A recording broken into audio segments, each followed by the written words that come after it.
Good evening. ನೀವೇನು ಹೇಳ್ಬೇಕು problem ಏನಂತ ಹೇಳ್ರಿ ನೋಡೋಣ. ಸಿರದ ಮೇಲೆ ಅಂದರೆ ಕತ್ತು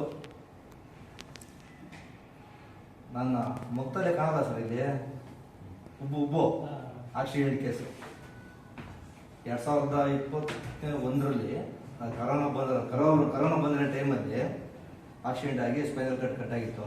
ಅವಾಗ ಹನಿ ಕಿಟ್ ಏನು ಬಂದಿರಲಿಲ್ಲ.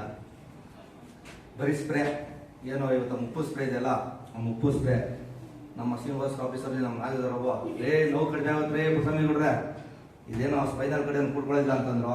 ಸದ್ಯಕ್ಕೆ ನನ್ನ ಪ್ರಾಣ ಹೋಗ್ತಾ ಇದೆ, ನೋವು ಕಡಿಮೆ ಸಾಕಪ್ಪ ಅಂತೇಳಿ ಸ್ಪ್ರೇ ಹೊಡ್ಕೊಂಡಿದ್ದು ಅಷ್ಟೇ. ವಾರಕ್ಕೆ ಒಂದೊಂದು ಸ್ಪ್ರೇ, ಏನೋ ಒಂದು 2 ತಿಂಗಳು ಸ್ಪ್ರೇ ಮಾಡ್ಕೊಂಡಿರೋದು.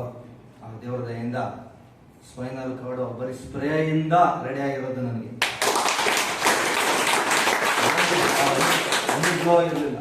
ಹನಿ ಗ್ಲೋನೇ ಇರಲಿಲ್ಲ. ಆಮೇಲೆ ನಮಗೆ ಹನಿ ಕಿಟ್ ಬಂದಮೇಲೆ ನಮ್ಮ ತಾಯಿಗೆ ಆಸ್ತಮ ಇತ್ತು, ಆಸ್ತಮ ಕೊಡಿಸಿದ್ದೇನೆ, ಕ್ಲಿಯರ್ ಆಗಿದೆ. ಆದ ನಂತರ ಇನ್ನೊಂದು ಅದ್ಭುತ ಏನಪ್ಪ ಅಂದರೆ ಗರ್ಭಕೋಶ ಕ್ಯಾನ್ಸರ್ ಇತ್ತು ನಮ್ಮ ಆಜ್ಞಾಕನಿಗೆ. ಇವ್ರು ಕೇಳಿದ್ರೆ ಆಗಲ್ಲ ರೀ, ಫೈನಲ್ ಸ್ಟೇಜು ಆಗಲ್ಲ ರೀ ಅಂತಂದ್ರು ನಮ್ಮ ಶ್ರೀನಿವಾಸಪ್ಪನ ನಾಗದವ್ರಿಗೆ. ಕಂಪ್ನಿಗೆ ಹೋಗಿ ಮಾತಾಡಿದೆ, ಡಾಕ್ಟರ್ ಸುಬ್ರಾಜ್ ಹತ್ರ ಹೊಡಬೇಡಿ, ಇದು ಕ್ಲಿಯರ್ ಆಗಲ್ಲ ಅಂದರು. ಗರ್ಭಕೋಶದ ಫೈನಲ್ ಸ್ಟೇಜು ಹೊಡಬೇಡ್ರಿ, first stage second stage clear ಆಗುತ್ತೆ, ಫೈನಲ್ ಸ್ಟೇಜ್ ಇದ್ರೆ ಕ್ಲಿಯರ್ ಆಗಲ್ಲ ಅಂದರು. ಅದೇನಾರು ಆಗಿ ಬಿಡ್ರಿ, 25,000 ಖರ್ಚು ಮಾಡಿದ್ದೀವಿ, ಕೊಡಿಸ್ರಿ ಅಂತ ನನ್ನ ತಮ್ಮ ಕೇಳ್ದ, ಕೊಡಿಸ್ದೆ. ಇವತ್ತು 4 ವರ್ಷ ಆಗದೆ ಗಾರ್ಮೆಂಟ್ಸಲ್ಲಿ ಕೆಲಸ ಮಾಡ್ತಾಳೆ ಅಮ್ಮ. ಕ್ಲಿಯರ್ ಆಗಲ್ಲ ಅಂತ ಹೇಳಿದ್ರೆ ನಂಬಿಕೆಯಿಂದ ತಗೊಂಡಿರೋದಕ್ಕೆ ಕ್ಲಿಯರ್ ಆಗುತ್ತೆ. ಅಂದರೆ ಎರಡೇ ಫಾರ್ಮ್ ಅಲ್ಲ, ಇಲ್ಲಿ ಪಾಸಿಟಿವ್ ಎನರ್ಜಿ, ನೆಗೆಟಿವ್ ಎನರ್ಜಿ.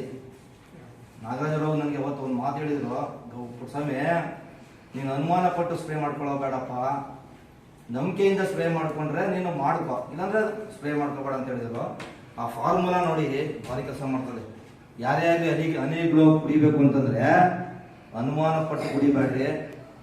ನಿಮ್ಮ ಮೈಂಡಲ್ಲಿ ಮಾತನ್ನು ಮುಗಿಸ್ತಾ ಇದ್ದೀನಿ. ಜೈ ರೈಟ್ ವೇ.